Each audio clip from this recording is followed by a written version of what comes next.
WTMP. All right. Porch Talk Radio is live at the Deuces in St. Pete. For you folks who's not familiar, it's across the street, on the street in front of the historic Manhattan Casino. So welcome to Juneteenth 2021. This has been a venture, an adventure, because I kind of told folks a couple of weeks ago how we got involved, because for the last 10 years we had been doing a Juneteenth luncheon at the Pepin Hospitality Center, and the adventure part of it was, we started doing it with the Sheriff Black Advisory Council, and one day the sheriff decided, just like 10 years ago, the sheriff decided that the event that we had been doing, the Sheriff Black Advisory Council, we had been doing an awards event for 28 years, and one day the sheriff decided that he wanted to make the event his event. So, without any working evaluation, consultation, any of those big words, he came in and announced to us that he had taken the event. So rather than throw down the gauntlet with the sheriff, fussing and fighting about the date, I say, okay, no problem, we give you the date. And I say, let's find us a good date to do that event or something similar, and we ain't got to worry about nobody taking it from us. And so that's when we officially got involved with doing Juneteenth. Juneteenth has been around for a long time, for 100 years, but in the Tampa Bay area, this part of Florida, it wasn't a big celebration. And so several groups, several organizations start trying to promote and make it a local event, and also make it an event that's more of a national event. So some of you guys have heard, Jeannie Blue, who was on the radio earlier today. Her, myself, and a bunch of other folks about 30 years ago, somewhere, the older you get, the harder it is to come up with those dates and segments of time. But they started doing events over here long before they were doing stuff in Tampa. So they were having stuff at Campbell Park and other places around over here, and it took us, several folk from the Juneteenth Coalition in Hillsborough, Coach Dixon, and a couple other organizations started having events. And like I said, when we first started this, the goal was to populate the whole month of June with events, black events. So we're not there yet, but there's quite a few events. And now that the Juneteenth thing is kind of winding down, next year and the following year, more and more organizations and more events are going to start happening, and the concept of Juneteenth and the whole month of June being celebrated as a black holiday, Black Freedom Day, federal holiday, folks, not just black folks gonna have the day off. That was the big thing. Folks say, just black folks gonna be off, and the day is a Saturday, so they were gonna be off anyway. Everybody's gonna be off. But if you look at it, the way it came about, what it actually means, because the Emancipation Proclamation was signed January the 1st, 1863. So we're not celebrating the Emancipation Proclamation. No. We are celebrating the fact that it took 2.5 years for folks to get to Galveston, Texas, and from Washington, D.C. to Galveston, Texas, for folks knowing that they're actually officially free. So we're gonna go ahead and get the show started. I'm not sure how exactly we're gonna know when you call in, but I'm gonna give you the call-in number anyway.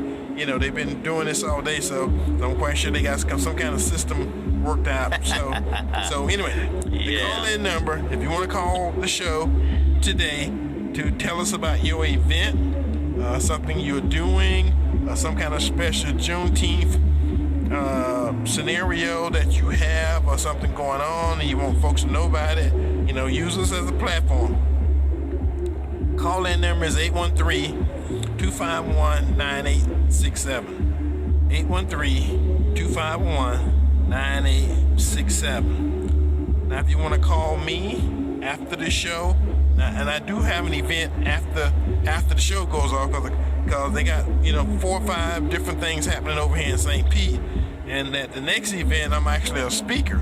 So I'm going to be on stage speaking. Where's that? You know, up at Campbell Park. Campbell Park. There's another event. And I told you guys about it last week. Was that in an email? Well, no, we had the guests on the show. So anyway, if you want to call me after the show, my cell phone number, Eddie Adams Jr. cell phone number is 813-312. All right. Email, text, you know, call, you know, whatever you need to do, you know, to get the information out. And it's important, you know, that more and more people start celebrating this as an event.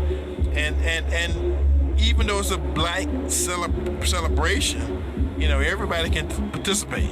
You know, my push and those who are involved, you know, to get a national holiday, you know, same thing happened when they were trying to get Martin Luther King Day as a national holiday, a national holiday. You know, and I think the last state to accept it and to do a thing about it was Arizona. So everybody else had paid their dues, went through the process, accepted, celebrated it, and all that kind of stuff. And Arizona only did it in the last, you know, few years that they start officially recognizing Martin Luther King Day as an official holiday. So we expect to go through the same thing with Juneteenth. Probably. And people are people. If you recall last year when Juneteenth was happening, you know, they had a debate and Trump was in the process, and there was a whole bunch of black folk said, well, if Trump signed Juneteenth into law and make it a national holiday, you know, we ain't gonna celebrate. I'm saying, think about that. How stupid is that gonna be? You know, because, you know, just for the record, you know, Martin Luther King birthday is a national holiday because of Ronald Reagan. Reagan signed that one. You know, and he was white. Yeah, so you still celebrate it. Yeah, get over it. And for some people, Reagan was worse than Trump. You know, for the belief systems and moving things forward. You know, and doing what he did. You know, but it's important that we have come this far. And like I say, when we started the thing 10 years ago, you know, it wasn't many Juneteenth event. And I spent all my time, you know, trying to explain what it was all about and who it benefited and why and all that kind of stuff, you know. But now we're getting more and more. And next year, I've even heard plans for having a Juneteenth parade. So it's gonna be hard as hell. Yeah. but you know, they still. But Eddie, that'll be good recognition in the community in general. Well, just in businesses, black businesses obviously come to the table. We got a lot of them out here. Yeah. Setting up that barbecue smells really good. But I'm just saying they got a lot of stuff set up. But black business can prosper as well out of just a black holiday. And it doesn't matter. I'll be honest with you, Eddie. It doesn't matter what the holiday is. We can have a big gathering for whatever. But Juneteenth is special. Yeah. Well, it's official. It's official this year, but next year they would have had a whole year to plan and make some stuff happen. So I expect next year's celebration to be a lot bigger, a a lot better, you know, than we're doing this year, because they only just signed the bill, you know, this week. Yeah. You know, having a year and a week, you know, can be the difference between night and day. Especially, you know, they got 100 food trucks and merchandise selling vendors and stuff out here today. And this is just our notice this week. Yeah. So give us a year. You know, I expect to have this whole section, and not just this day. You know, this is the whole month of June that we can take. You know, we ain't gotta ask anybody to give us the month of June, because you know, well, Black History Month is February. Well, somebody else chose that for us. You know, it ain't like we picked February. You know. Well, Eddie, and you're bringing to the issue here the fact that as long as you do what you're told, you'll be all right. So right now, the fact that you were told that the 19th, in fact, I heard, and I think you said something, they're trying to move the date from the 19th to a different date. And you're like, no, leave it alone. Well, we know what the date represents. Right. So now what they got to figure out what day of the week, you know, how they gonna celebrate it, you know, from the 19th. Now they do the President's Day in February, and they move that to a Monday, and MLK Day is always on a Monday. You know, I think that's what they're trying to work out, you know, the little details of how it's gonna actually be celebrated. Right. Like today. Now if you look at it historically, it's gonna be, you know, 6 years before it's on a Saturday again. So you got Saturday and Sunday. You're doing that calculating. Well, I'm just saying next year it'll be on Sunday. You know, and then after that you got a whole 5 years. You know, minus the leap year. You're thinking way ahead, Eddie. I'm thinking of the barbecue I'm smelling right now. So it'll be during the week, you know, that kind of thing. You know, but again, if you're doing events, the actual day the celebration is not gonna matter. Yeah. Because it's a whole month of celebration activities, and I know Black folks are creative enough to make it so that, because they're doing something over in Tampa at the stadium. Oh yeah. They're doing something on Main Street in Tampa, and I was involved, you know, with that thing last year. You know, and for the last several years they've been having, you know, shows on Main Street and different stuff on Main Street. Okay. You know, and St. Pete's been doing their own thing. You know, so again, having a month to celebrate freedom is gonna be a big deal. It can only get better. It's in its infancy now. Right. You know, it just became official this week. So give it a year, then 2 years, and then 10 years. Well, Eddie, I think we'll be out of COVID too. To everybody be done with that COVID mess in the next year. Yeah. We're just on the tail end of it right now. People still afraid, hiding at home under the furniture. Well, it's like, okay, but I think next year's gonna be huge. Well, what I noticed when I came up, it's not a lot of people here with masks on. Yeah. I think people brought masks. Some people got them in their pocket, you know, but not a lot of people are wearing them. You're right. And if we're gonna follow the Florida Gators, oh boy, Florida Gators said they're gonna pack as many people in the stadium every game this season as they can. So it's a lot of Gator followers and Buccaneer followers and a lot of other athletic time to open it all up. Athletic events that's gonna be happening. And so super spreaders, you know, which is what they used to call, you know, events, you know, but now that everybody's got their COVID vaccines and shots and matter of fact, I heard last week that they're working on a COVID pill. You know, so the pill would be like a booster for the shot. So you get your shot, and then you go take the pill once. Eddie, come on now. You heard Australia, they just created something in fact, Australia just came out with a biotech company that they developed a new treatment. It hopes it will prevent people from dying from the COVID vaccine. Ain't that great? Well, see, that's what they didn't do over here. They didn't mention, you know, they'll put up every day on the news, on all 30, 40 news stations, how many people was sick and how many people were hospitalized. No, that went away now. Remember, people died. Everybody's healed. But they never told you how many people died from the vaccine. And they can't do that, Eddie. You know that. See, that's the fear factor. Oh. You know people were dying. You know people got sick. Yep. Some people arms swole up and fell off. There was a younger doctor in his 30s, a pediatrician, healthy guy, went and got the shot, and within a week and a half, all of his in his innards began to expand or something, inflame. I'm not sure what they called it, but he's gone now. Yeah. And he had been doing fine.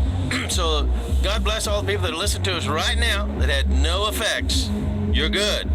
The ones that did because of it, sorry, the FDA will approve it eventually. Well again, there's so many different phases of things like this. First of all, this is Juneteenth, so we're not gonna try to bum everybody out, with some negative. We're gonna keep it light and airy. In fact, you've got your today thing. I look forward to hearing that today. What happened on the 19th of June?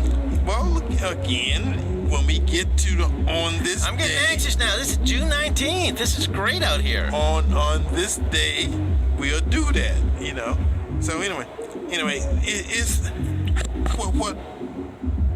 what's happening is we're in the middle of what's called the deuces over here, and it's about 2, 3.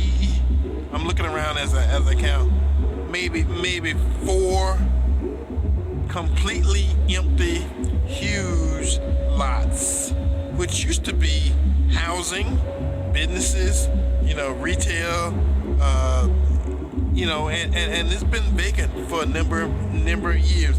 And I was having a conversation with one of the other programmers, for TMP, before we came on the air. Mm-hmm. And what I was saying was, everybody know I'm from Lake Wales. So when I go back home, we got lots, the same thing.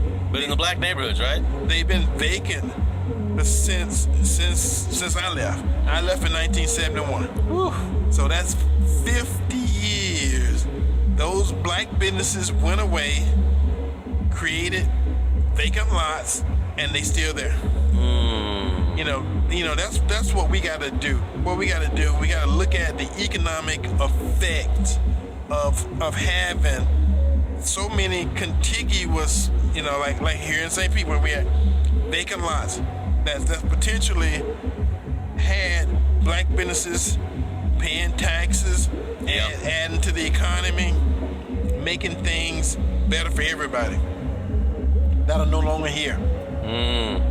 And every black community probably in the United States of America can probably look back to a past before integration. If you think about things before integration, all these communities was whole. They was whole when they was doing good. Yeah. And if you think about it, they spend a lot of money with each other because commerce works in such a way that it's convenient. That's why 7-Eleven used to be on every other corner. Yeah. They was convenient. Matter of fact, they used to call them convenience store. And in the black community, every other block had a mom and pop shop. It may have only sold sherbets. Oh my goodness. Sherbets. That's old school, Eddie. Candy apples. Getting hungry. Ice cream. They sold stuff that they could sell out of the kitchen. Yeah. But those little ladies, that was merchandise. That they had a cost. They had an economy. They fed the economy, Eddie. They run that little economy right there in the neighborhood. Some of them ladies made enough to pay their rent. Well. Pay their house note. They made enough because you'd be surprised at how much money kids come up with. Mm-hmm. And that's pretty much what they did. They sold cookies and candy. And that's a crime because as a parent, I remember my child coming around me saying, "I need $5." What? And then a few days later, I need $10. And then I need $10. Wait a minute, whoa! And the teacher's doing this, or we're going on the field trip. Well, you can take your own sandwiches right here from the house. No, I don't want that. It was a scam.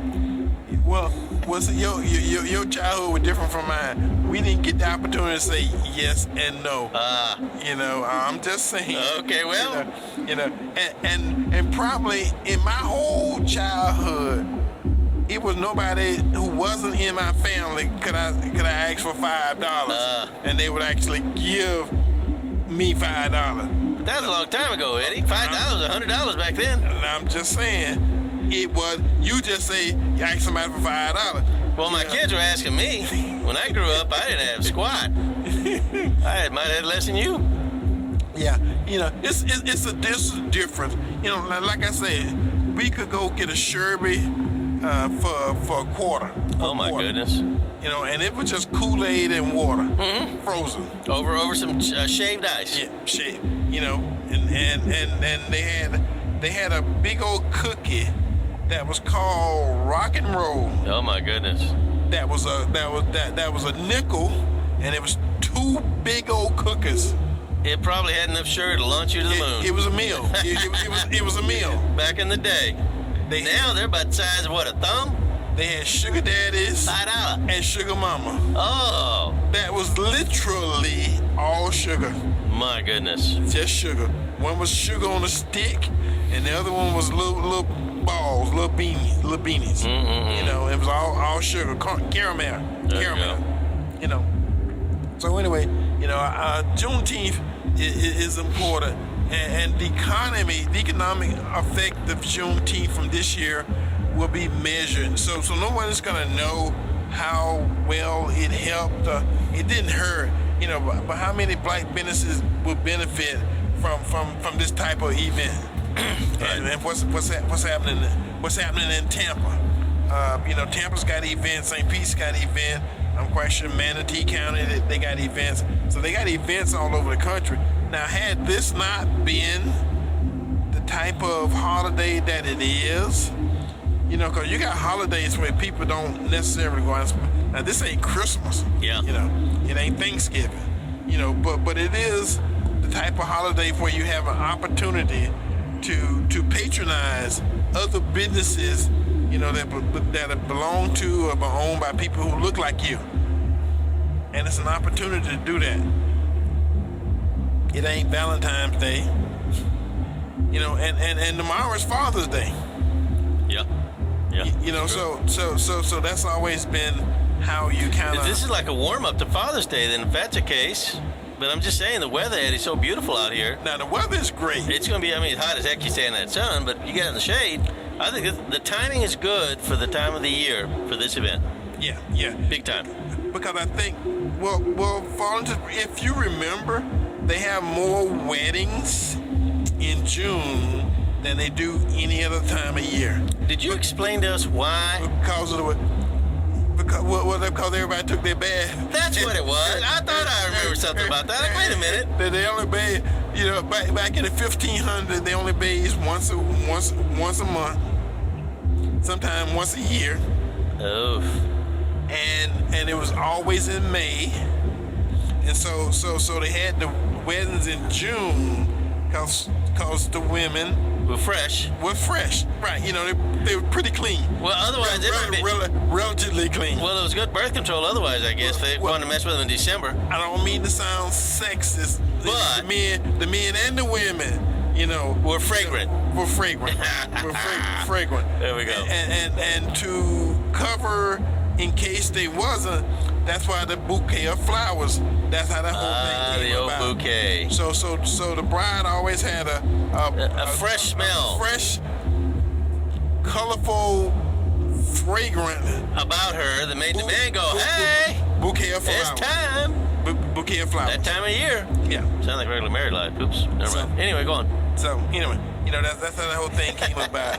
So people, it's important that we honor monumental opportunities like Juneteenth. Yeah. As they come. Whoop it up. Because we're in the infancy of 100 years from now. This is going to be a huge thing. It just need time to grow and mature.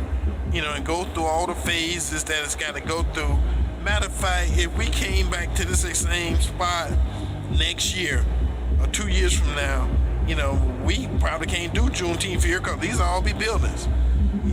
All be buildings or it'll be one big building. Yeah. We're big warehouse could fit here easy. Well, I don't think they're allowing warehouses here anymore. Okay. Because this is residential. And so the city of St. Pete is doing some stuff so that in certain areas, certain pockets of town, they're gonna repopulate them. We're right down from Tropicana Field, right? Tropicana Field is right there, 3 blocks. Oh my goodness! You can literally walk. Matter of fact, you guys parked in the parking lot, right? Just across the street from you. You're right. Yeah. We could build little apartments here or something like that. Who knows? Yeah. So again, if they make it so that there's money available. Oh boy, that's another. But St. Pete might do it, Eddie, because you said St. Pete is doing a lot more in the black community than Tampa is. Well, they're investing in people. See, that's the big difference between Tampa and St. Pete. St. Pete don't mind investing in brick and mortar, but also they found a way to help the communities, the people in the communities out. It's got to be that leadership that's running that area. It's got to be stronger than what we got to deal with in Tampa. Well, in Tampa they say it was illegal. Several weeks ago when we had the conversation with the mayor. So the white mayor said it was illegal. That's great. But they got the white mayor over here too. Well, this one seems to listen. Yeah, and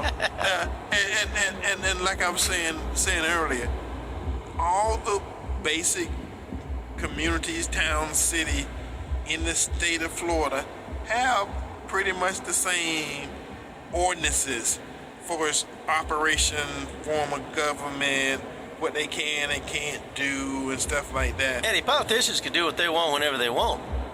Well, like I say, if the right people decide that they want to do something, the right people, they can figure out how to do it, how to make it happen, and figure it out later. Right. And now, if it's not a priority, of course they're gonna say, well, we can't do it. Because they just assume that the regular people don't know no better. Right. And since they ain't never lied to us before. Oh no. About stuff like that. Only when their lips move. Yeah, So we just assume that they telling us the truth and shooting straight with us. And but Eddie, we've always tried to tell the people, get off the couch, go show up at these meetings, make your presence be known. I know you can check with Eddie. You can go to the websites for the county when they're holding their meetings. Show up. Well, again, part of the problem is these folks are more active over here. Yeah. Because they have the Uhurus over here. They got a couple of black folks running for mayor. Mm-hmm. Now Tampa has had that, but I think the 2 individuals they got over here have more clout. If they ever could get together and get on the same team, as a community, right, as a whole, I think that would look so much better and improve the opportunity. Well, there's strength in numbers, Eddie, for the community. And plus, these politicians know that, hey, there's some people here to talk about this. But think about this: the 2 candidates over here are probably the 2 most qualified black mayoral candidates St. Peter's had in some time. All right. The issue still is they each will steal votes from each other. So split it.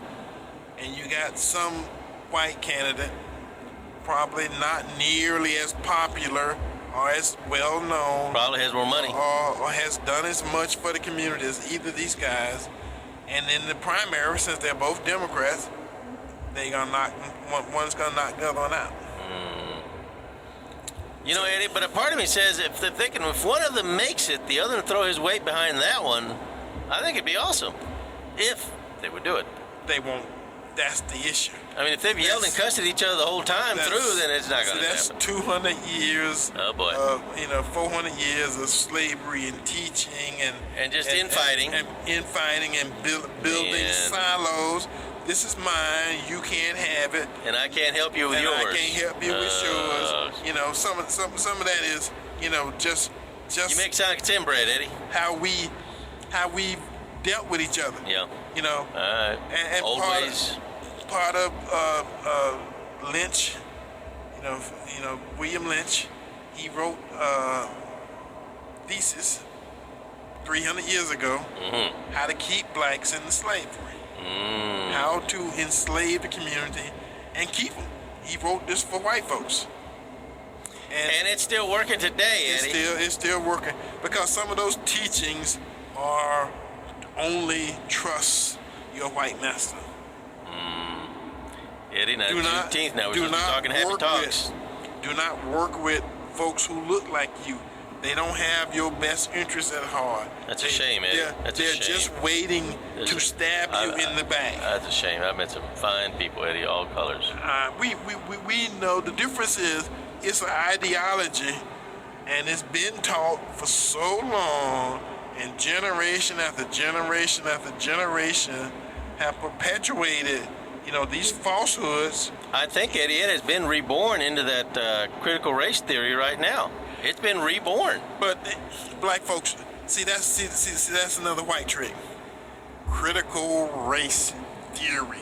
Black folks have been black ever since they brought us off the ship, or whatever way we walked across the Bering Strait. The Vikings brought us, or however way we got here. So black is black. You know, they have come up with this critical race theory that you can't even take. You can't teach it in Florida high schools. Never was it ever taught in Florida high school. You can only take it as a college class, and you can't take it at many colleges today. I mean, you know, so again, they've demonized something before most people even understood what it was. So it was easy to say, oh, well, I don't, you know, that critical race theory is XYZ, whatever the Mockingbird told them to say. And that's all they've been doing, repeating. Now, I think some of that's in the teaching too, Eddie. That's not good. But you're right. It's keeping everything alive. I mean, like it's not helping. It's more of them not saying what blacks did than it is them saying what blacks did. Mm-hmm. See, because most of Tulsa, Oklahoma, Black Wall Street, you only hear about it now. It's been 100 years ago when it happened. Not many classes, not many teachers, black or white, even mention it. Yeah. Even black folks who live in Tulsa, Oklahoma, did not know the atrocities and the massacre that happened right in their own hometown. Now, how you keep something like that a secret? You know, Eddie, I'm not sure that there's anything going to happen anytime soon to change any of what you just said, simply because as we have now become to repeat the mantra that the systemic system is racist, there's so many people that keep putting the same racists back in power year after decade, and we've got bad effects from that happening. So, Eddie, there's nothing changing anytime soon unless enough people like you start thinking with these people, say, look, stop. Let's meet together and let's just agree on what we can agree on.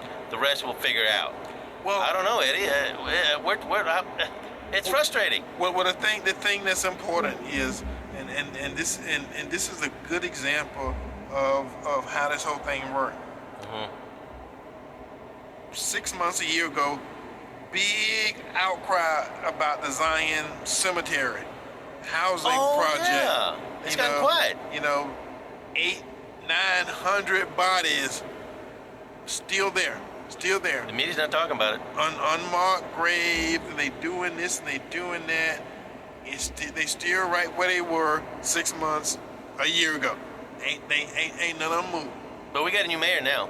Now they found that there's another black cemetery over King High School. Then they found there's another black cemetery at MacDill Air Force Base. And there's another black cemetery disrespected, Port Tampa. That just in Tampa, just in the Tampa Bay area. And what are the politicians doing about it, Eddie? No, they just passed a bill where they say there's probably about 3,000 black cemeteries that's been disrespected, unmarked. They got developments over. Now I'm gonna tell you the difference. Felipe Park over in Clearwater, they got an Indian mound, several hundred years old, still protected, still undisturbed. And then if you go over there and think about doing anything, they're not gonna arrest you, they're gonna shoot you. Well, I guess the Indians must have had better attorneys than the black people did. I'm just saying, now these are still bones and bodies under the ground. But they're protected. Or respected, we say. They're respected. See, that's the difference.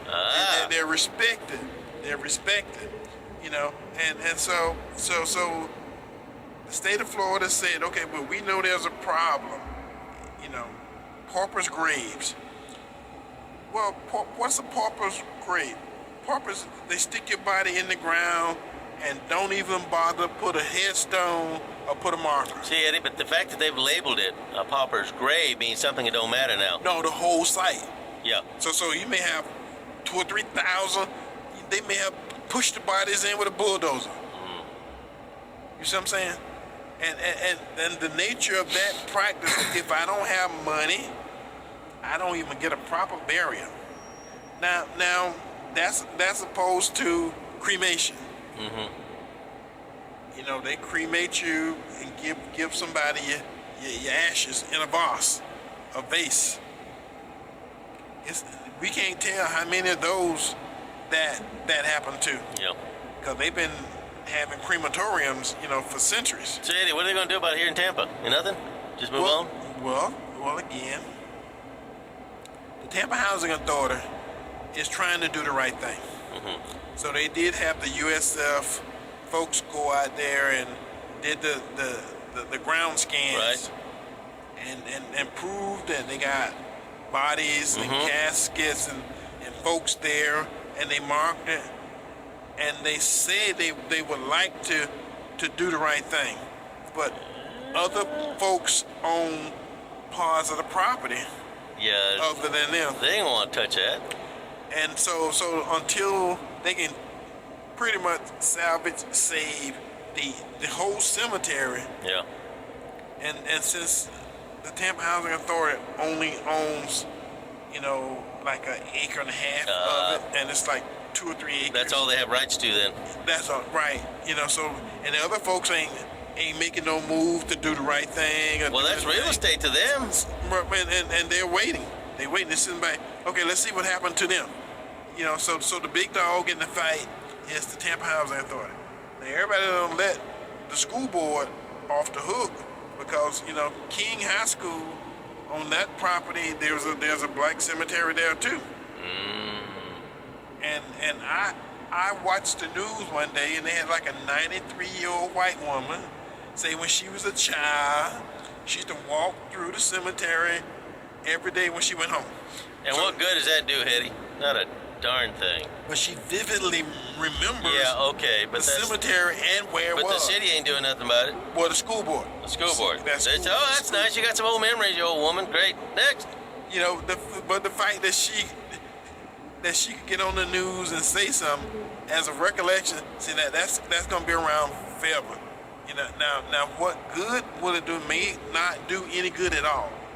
But you got some it brings attention to an issue. Some people like me and some other people who heard the conversation about there's a black cemetery over there on King High School, and when I was a girl, I walked through it every afternoon when I went home. It's kind of sick, but okay. Well, I'm telling you, back then I guess it was no big deal. In Lake Wales, they got a black cemetery, and there's a subdivision where them kids walk by the cemetery every day, going and coming, because they had one road in and one road out, and guess what? It went by the cemetery. So day or night.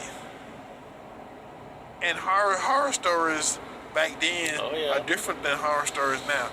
Because they didn't have the Walking Dead and all the zombies and all that. They didn't have chainsaws like we do now. Which kind of limit your ability or your imagination to want to walk by the graveyard at night. Yeah, no, I ain't doing that. And the later at night it got, the harder it was for you to think about, when I'm walking home by myself. I'm older now, Eddie. I'm not superstitious, but they'll know. And it's 2:30 in the morning. I ain't doing it. And that's when dead 2:30 in the morning? And that's when dead folks get up and walk. Absolutely. Don't forget it. So anyway, all right, let's do it on this day thing so we get to your favorite part of the show. There we go. Welcome to Juneteenth 2021. And this is Saturday, June 19th. So, on June the 19th, 1862, U.S. President Abraham Lincoln outlined his Emancipation Proclamation, which outlaws slavery in the U.S. territory. Now this is before he actually signed it on January 1st, 1863. This is 1862. 1865. The emancipation of slaves were proclaimed in Texas. Mm-hmm. So this is the reason for the holiday. Awesome. Like Jesus is the reason for the season. Well, this is the reason. And again, that was before Facebook. Yeah. This is the reason for Juneteenth. The emancipation of slaves. In Texas. Because folks keep confusing. They say, but the Emancipation Proclamation, happened January 1st, 1863. But it wasn't a whole bunch of slaves that was officially free.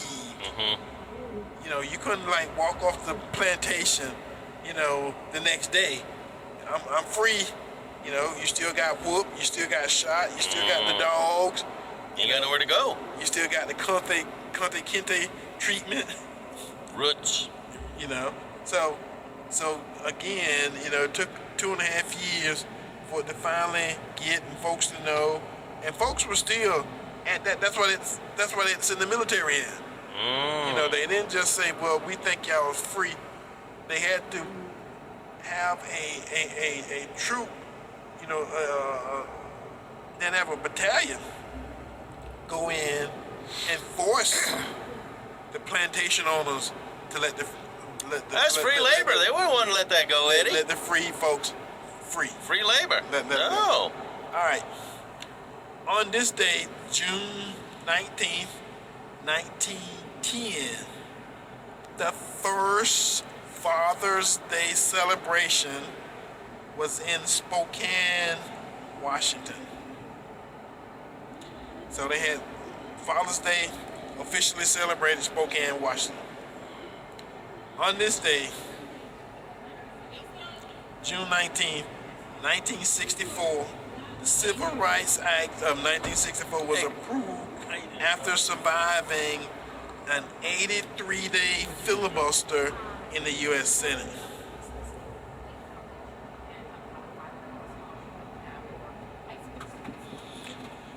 Okay, Gabriel. All right, give me a minute here.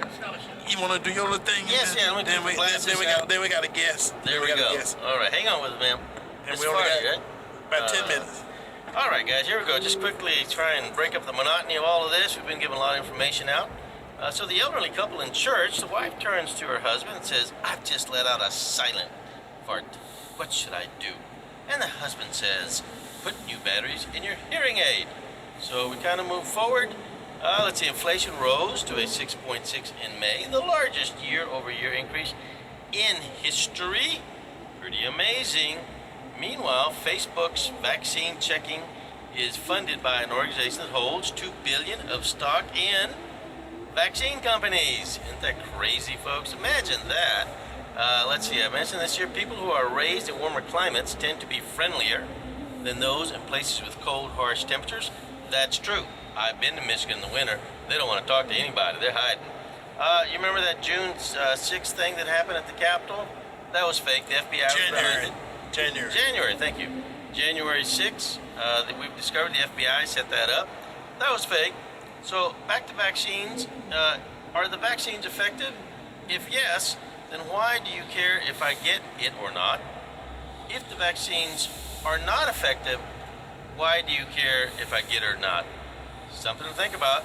I was visiting with my daughter last night when I asked if I could borrow a newspaper. The daughter responded, "This is the 21st century." She said, "We don't waste money on newspapers here. Use my iPad." I can tell you this, that fly never knew what hit it. Folks, kind of always moving forward here. Let's see, White House to host independence from COVID, 4th of July. And then as we kind of finish up, black supremacy is as dangerous as white supremacy. And God is not interested merely in the freedom of black men. God is interested in the freedom of the whole human race and in the creation of a society where all men can live together as brothers. Who said this? Martin Luther King Jr. Thank you, Eddie. I think. And this is a Porch Talk Radio gang. We've been doing this for 10 years. Let's go. And this is the first time we've been in this venue doing a live show. So we look forward to next year when it's going to be bigger and better and everything. Absolutely. So until next week.